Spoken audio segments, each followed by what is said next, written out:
A fresh batch of bad news for Democrats as more than 1 million voters have switched to the GOP in a big warning for the left.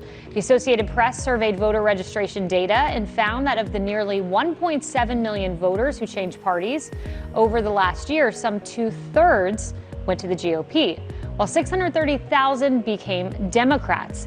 The party switchers were most significant in the suburbs, where swing voters who didn't support former President Trump in 2020 appear to be returning to the Republican fold.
In the suburbs, there's a big backlash against the school districts for smothering the children with masks and CRT and transgender. And then you have gas prices. You can't zip around in a subway in the suburbs.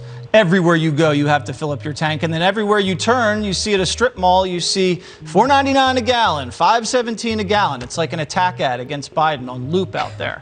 Then also, if you live in the city and you're young, what do you eat?